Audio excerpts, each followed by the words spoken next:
Hello दोस्तों, तो कैसे आप सभी। एमपीएसआई 2025 का अभी आपको पता होगा लेटेस्ट सिलेबस अपडेट हुआ है, लेकिन वो समझने में बहुत डिफिकल्ट है। तो मैं आपको एकदम डिटेल एनालिसिस के साथ इसका सिलेबस बताने वाला हूं। आपके कौन कौन से टॉपिक से आपके क्वेश्चन आने वाले हैं। आपको जैसा कि पता होगा कि पीएससी जैसा लेवल कर दिया है इस बार, ठीक है। पहले आपका प्री होगा, मेंस होगा, फिर उसके बाद में आपका फिजिकल भी होगा, फिर आपका इंटरव्यू होगा एंड देन आपकी फाइनल मेरिट, ठीक है। तो इसमें हम सभी चीज़ों को विस्तार पूर्वक जानेंगे, कौन कौन से टॉपिक आपके इसमें इंक्लूड होने वाले हैं, ठीक है। ज्योग्राफी, पॉलिटी, प्री में आपके कौन कौन से टॉपिक आपको पढ़ने हैं, ठीक है। क्या आपको पढ़ना है, क्या आपको छोड़ना है, सभी चीज़ों का डीप में एनालिसिस करने वाले हैं। तो पूरे सेशन तक आपको लास्ट तक जरूर बने रहना है, ठीक है गाइस। तो स्टार्ट करते हैं आज के हमारे सेशन को।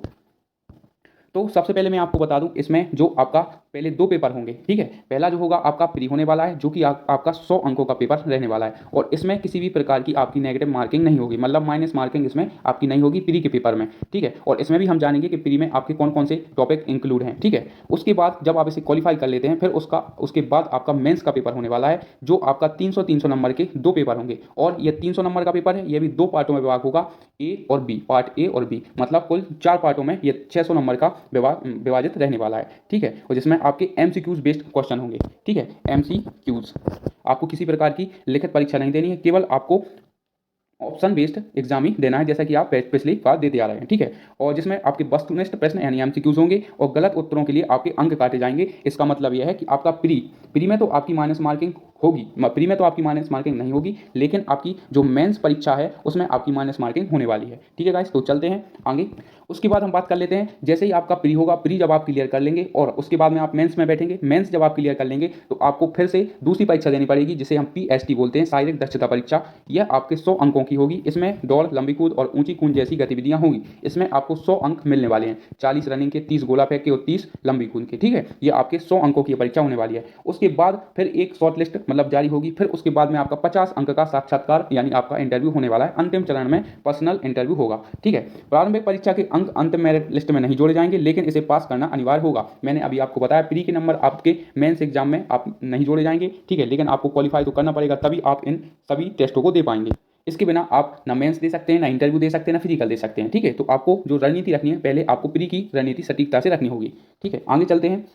अब हम बात कर लेते हैं आपका प्री में आपको क्या करना है, ठीक है। प्री का जो आपका पेपर होने वाला है वो आपका 100 अंकों का पेपर होगा। इसमें आपको 2 घंटे समय मिलने वाला है। एमपी के पेपर में सबसे खासियत यह रहती है, इसमें समय ज़्यादा मिलता है, और सभी आपके जो क्वेश्चन रहने वाले हैं वो एमसीक्यूज यानी ऑप्शन बेस्ड इसमें रहने वाले हैं, ठीक है।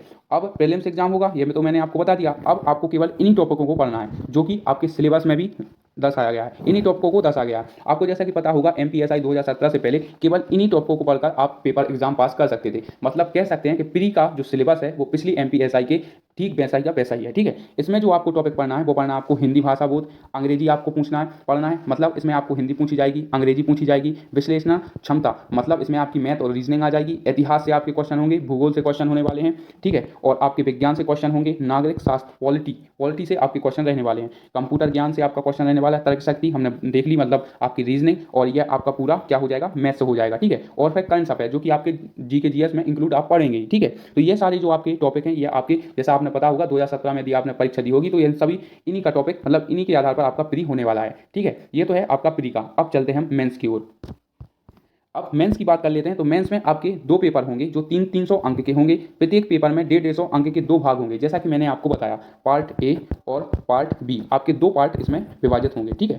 तो पहले पार्ट की ओर चलते हैं। पहले पार्ट में जो आपका पेपर होगा वो 150 अंक का रहने वाला है। पार्ट ए, इतिहास और भारतीय समाजशास्त्र से आपके क्वेश्चन आएंगे, जो कि आपके 150 अंकों के होंगे, ठीक है। इसमें आपसे क्या क्या पूछा जाएगा, भारतीय संविधान का ऐतिहासिक आधार, आपको इन टॉपिकों को पढ़ना है। हड़प्पा सभ्यता, मौर्य व गुप्त साम्राज्य पढ़ना है, ठीक है। भक्ति और सूफी परंपराओं के बारे में आपको पढ़ना है। मुगल साम्राज्य और ईस्ट इंडिया कंपनी के बारे में आपको पढ़ना है। 1857 का विद्रोह और स्वतंत्रता संग्राम, और भारतीय समाज की मुख्य विशेषता। केवल आपका सिलेबस में यही आपका बताया गया है, दर्शाया गया है सिलेबस, जो आपका 150 नंबर का खाली यही होने वाला है, ठीक है। पार्ट ए, इन्हीं टॉपिकों के आधार पर आपका पार्ट ए कंप्लीट होगा, जो कि आपका 150 नंबर का आपसे पूछा जाएगा। चलते हैं नेक्स्ट पार्ट बी पर।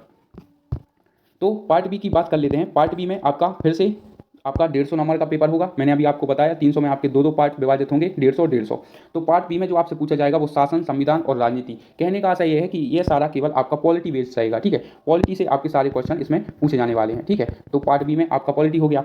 पॉलिटी में कौन कौन से टॉपिक आपसे पढ़ना है, भारतीय संविधान के महत्वपूर्ण प्रावधान, संसदीय न्यायपालिका और कार्यपालिका, संघीय ढांचा और राज्य के अधिकार, और सामाजिक न्याय और कल्याणकारी योजना, और चौथा पांचवा है आपका गरीबी, भुखमरी और शहरीकरण। यह आपके जो आपसे पॉलिटी के टॉपिक पूछे जाने वाले हैं। लेकिन मैं आपको बता दूं, आपको पूरी क्वालिटी पढ़कर जरूर जाना है, क्योंकि मैं आपको बता दूं आपका एमपीएसआई का पेपर होने वाला है और ऐसा हो सकता है कि वो कहीं से भी उठाकर पूछ ले। लेकिन ये जो आपके टॉपिक रहने वाले हैं ये तो आपके इंपॉर्टेंट होंगे, क्योंकि ये आपके एग्जाम सिलेबस में दर्शाए गए हैं, जो अभी अपडेट हुआ है हाल ही में, जनवरी के मिड में आपका ये जारी किया था आयोग ने।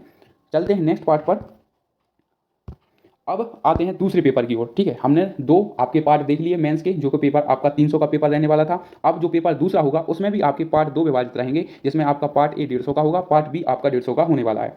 पार्ट ए में जो आपसे क्वेश्चन पूछे जाएंगे करंट अफेयर्स और विज्ञान 150 अंकों के होंगे, मतलब करंट अफेयर्स और आपके 150 और विज्ञान के कुल 150 अंक इसमें रहने वाले हैं, जिसमें आपकी नवीनतम करंट अफेयर्स जो अभी नवीनतम घटनाएं घटी हैं वो आपको ज़्यादा पढ़ के जाना है। ठीक है, फिर विज्ञान और प्रौद्योगिकी विकास के बारे में आपको पढ़ के जाना है, अंतरिक्ष, रोबोटिक्स और आर्टिफिशियल इंटेलिजेंस के बारे में आपको पढ़ के जाना है। ठीक है, और पर्यावरण संरक्षण और जलवायु परिवर्तन और भारतीय अर्थव्यवस्था और विकास परियोजनाएं। कहने का आशय है आपको अच्छे से सभी चीज़ों का डीप एनालिसिस करने के बाद ही आपको हर चीज़ समझनी होगी और उन्हीं के आधार पर आपको तैयारी करनी पड़ेगी। यह तो है आपका पार्ट ए जो कि आपका दिलाएगा केवल आपको 150 अंक। ठीक है, अब हम चलते हैं पार्ट बी पर, मेंस का। ठीक है, पार्ट बी जो कि है आपका पूर्णतः किस पर बेस्ड है, ये आपका रहने वाले मैथ्स और रीजनिंग पर। ठीक है, ये केवल आपका रीजनिंग और मैथ्स दोनों पर हो सकता है, क्योंकि यहाँ पर लिखा है उनका तार्किक क्षमता। ठीक है, तो इसमें आपको केवल 150 अंक जो आपके मेंस में पूछे जाने वाले हैं वो इसी के आधार पर पूछे जाने वाले हैं। और मैं इसमें बता दूं आपको सांख्यिकी और प्रायिकता आपको पढ़ना है। ठीक है, ये टॉपिक आपके लिए बहुत इंपॉर्टेंट है। और फिर वही बात करें डेटा पर्याप्त और चार्ट ग्राफ से आपसे क्वेश्चन पूछे जाएंगे, और प्रतिशत लाभ हानि साधारण ब्याज और चक्रवृद्धि ब्याज जो कि आपका अर्थमेटिक का पोर्शन है। फिर ज्योमेट्री और क्षेत्रमिति जो कि आपका एडवांस का पोर्शन है, और तार्किक क्षमता और विश्लेषणात्मक सोच, ये हैं आपके 150 अंक जिसमें आपकी मैथ पूछी जाने वाली है। तो हमने मैथ के आपके कुल 600 अंकों के पेपर को हमने अच्छे से समझ लिया। और मैं आपको बताऊं ज़्यादा भी आपका गहन सोच वाला सिलेबस नहीं है, एकदम सटीक, और उन्होंने एकदम स्पष्ट बता दिया है कि हम इन टॉपिकों से आपसे क्वेश्चन पूछने वाले हैं। लेकिन हो सकता है कि पेपर एग्जामिनर बनाने वाला कहीं से भी पूछ ले, तो आपको अपनी तैयारी को एकदम अच्छी तरह से रखना होगा, तभी आप एमपीएसआई निकाल पाएंगे। ठीक है गाइस, चलते हैं नेक्स्ट पर। अब उसके बाद जब आप मेंस क्लियर कर लेंगे, एमपीएसआई भर्ती में लिखित परीक्षा पास करने के बाद उम्मीदवारों को शारीरिक दक्षता परीक्षा देनी होगी, जिसमें 100 अंकों का मूल्यांकन किया जाएगा। ठीक है, फिर से आपकी एक कट ऑफ जारी होगी, फिर से आपकी कट ऑफ लगने वाली है। जब आप पहले तो आप प्री देंगे, देखो जब आप प्री देंगे तब आपकी एक कट ऑफ लगेगी, फिर उसके बाद में जब आप मेंस देंगे तब आपकी कट ऑफ लगेगी। फिजिकल के लिए आपकी कट ऑफ लगने वाली है, एंड देन इंटरव्यू के लिए। ठीक है, फिर उसके बाद में आपकी सीधी फाइनल कट ऑफ इसमें लगने वाली है। तो 100 अंकों का आपका मूल्यांकन होगा फिजिकल के लिए। ठीक है गाइस, अब चलते हैं नेक्स्ट पर। ठीक है, ये आपका 100 अंक इस तरह से विभाजित होने वाले हैं। ठीक है, मैंने अभी आपको बताया भी था, पुरुषों के लिए 800 मीटर दौड़ रहेगी, जो आपको 2 मिनट और 50 सेकंड में मारनी होगी। ठीक है, और लंबी कूद जो आपकी 13 फीट रहने वाली है, और लड़कियों के लिए 10 फीट इसमें रेस रहने वाली है। और महिलाओं की बात करें तो 400 मीटर इन 2 मिनट। ठीक है, और ऊंची कूद आपको 4 फीट और महिलाओं के लिए 3 फीट। ठीक है, और आपको गोला फेंक भी होने वाला है। ठीक है, तो यह सब आपके 100 नंबर की आपका फिजिकल होने वाला है। ठीक है, शायद ये ऊंची कूद आपका अलग से आ गया है। ठीक है, गलत एरर हो चुकी है। ठीक है, तो इसे आप इग्नोर कर देना। इसमें आपका गोला फेंक होने वाला है, जो कि आपका कम से कम आपको फेंकना होता है कितना, 29 पॉइंट कुछ फेंकना होता है मेल के लिए। ठीक है गाइस, तो जब आपको अच्छे 30 नंबर आपको मिलने वाले हैं, तो यह है आपका फिजिकल का सभी तरह का पैराग्राफ। ठीक है, तो आपको समझने में ज़्यादा प्रॉब्लम नहीं होगी, सभी चीज़ें एकदम डिटेल के साथ मैं आपको समझा चुका हूँ। ठीक है, एक एक पॉइंट आपको क्लियर कर चुका हूँ कि आपको प्री में क्या पढ़ना है। प्री में केवल आपको इन टॉपिकों को ही पढ़ना है। ठीक है, आपका मेन जो टारगेट रहेगा वो प्री और मेंस को क्लियर करना है, फिर उसके बाद में आप अपनी फिजिकल तैयार करें, तभी आप इस परीक्षा को निकाल पाएंगे। फिर उसके बाद में हम बात कर लेते हैं मेंस की। तो मेंस में आपके पार्ट और पार्ट भी आपको विभाजित होंगे। ठीक है, जिसमें आपको अच्छे से स्कोर करना पड़ेगा। ठीक है गाइस, तो यही सब आज आपको जानकारी देनी थी। ठीक है, उम्मीद है सेशन आपको अच्छा लगा होगा। तो मिलते हैं न्यू अपडेट और किसी नए वीडियो में। ठीक है, सेशन अच्छा लगा हो तो लाइक शेयर जरूर करें।